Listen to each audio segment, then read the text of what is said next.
Posle Ljubljane i Sarajeva, a pre Prištine, zamenik američkog državnog sekretara James Steinberg posetio je Beograd. O razgovorima i porukama koje je doneo američki izaslanik izveštava Rade Ranković.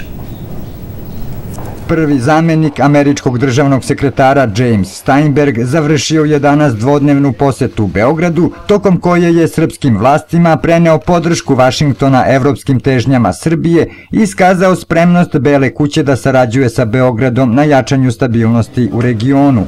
Tokom današnje posete Medveđi, predsjednik Srbije Boris Tadić je istakao da je tokom sinoćnih razgovora sa Steinbergom iskazana saglasnost da pojedini nepotrebno dramatizuju situaciju u Bosni i Hercegovini, kao i da su se povodom Kosova i Metohije složili da se ne slažu. Sa gospodinom Steinbergom sam razgovarao o bilateralnim odnosima Sjedinjenih država i Srbije. Konstatovali smo još jednom da pored te tačke neslaganja vi se slažemo da se ne slažemo u pitanju Kosova i Metohije. U svim ostalim planovima dobro ide naša saradnja, u nekim oblastima veoma dobro. Zamenik američkog državnog sekretara James Steinberg razgovarao je danas i sa ministrom policije Ivicom Dačićem i kako se ističe u saopštenju MUP-a, sagovornici su izrazili zadovoljstvo dosadašnjim tokom saradnje MUP-a i bezbednosnih struktura SAD u borbi protiv organizovanog kriminala i terorizma. Komentarišući posetu američkog diplomate regionu i Beogradu, profesor Fakulteta političkih nauka Dragan Simić kaže da kontinuitet izjava i poseta predstavnika američkog državnog vrha govori o tome da Amerika i dalje ima interese u ovom regionu, pre svega za očuvanje mira i stabilnosti. U tom kontekstu treba i posmatrati posetu Steinberga Ljubljani, Sarajevu, Beogradu i Prištini, kaže Simić. Ova poseta je u tom smislu organizovana, znači da ohrabri sve one koji rade upravo u tom pravcu ka jačanju mira i stabilnosti i dobrosusedske saradnje u samom regionu, koji pokazuju tu vrstu odgovornosti i one snage koje idu ka evropskim i atlantskim integracijama. Uz poruke ohrabrivanja Srbije da nastavi putem evropskih integracija, po Simićevim rečima u poslednjih nekoliko meseci se iz Vašingtona prvo diskretno, a zatim sve glasnije ističe potreba za konstruktivnijim odnosom Beograda i Prištine.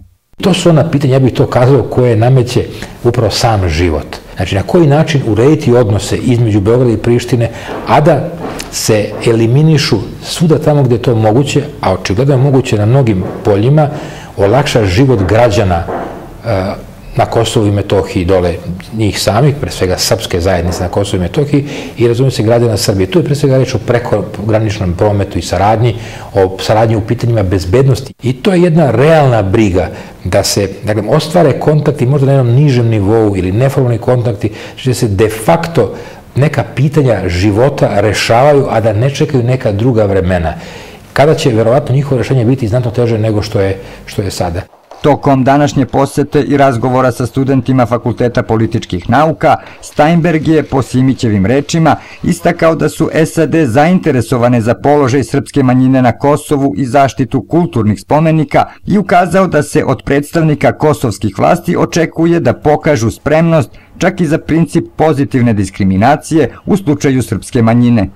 Za Glas Amerike iz Beograda, Rade Ranković. Zamenik američkog državnog sekretara James Steinberg, koji je iz Beograda otputovao u Prištinu, ocenio je da, uprkos političkom neslaganju, Srbija i Kosovo imaju i zajedničke interese. Steinberg se sastao sa predsjednikom, premijerom, ministrom inostranih poslova Kosova i predsjednicima 3 novoformirane opštine sa srpskom većinom. Izveštava Budimir Ničić. Zamenik američkog državnog sekretara James Steinberg rekao je nakon razgovora sa najvišim zvaničnicima Kosova da će Sjedinjene Američke Države pomoći u prevazilaženju problema koji postoje između Republike Srbije i Kosova.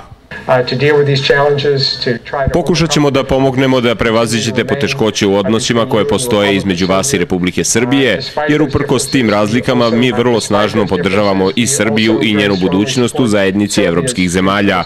Naš cilj je da se sve zemlje ovog regiona zajedno kreću napred.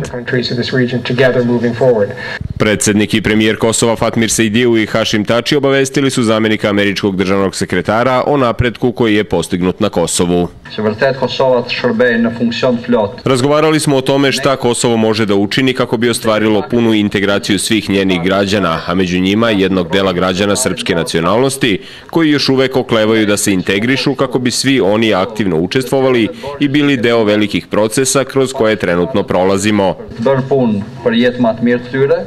Zamenik američkog državnog sekretara posetio je i Gračanicu gde je razgovarao sa predsednicima 3 nove opštine sa srpskom većinom, Gračanice, Raniluga i Klokota. Veoma sam ohrabren i pun nade kada se radi o obavezi koju su preuzeli gradonačelnici kako bi izgradili budućnost za svoj narod. Nismo se doticali političkih pitanja, to će možda doći negde na kraju, ali je važno da je ipak došlo do promene u duhu načina razgovora i da su svi skloni tome da rade na praktičnim pitanjima koje su vezana za svakodnevni život ljudi, kako na Kosovu, tako i u Srbiji.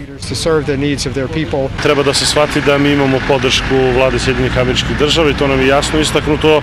O nekim konkretnim razvojnim programima i projektima mi ćemo raditi kao i do sada sa ambasadom Sjedinjenih Američkih Država u Prištini i sa USAID-om koji inače implementira sredstva od američkog naroda. Tokom svoje posete Kosovu, američki državni sekretar obišao je i manastir Gračanicu. Za Glas Amerike iz Prištine, Budimir Ničić.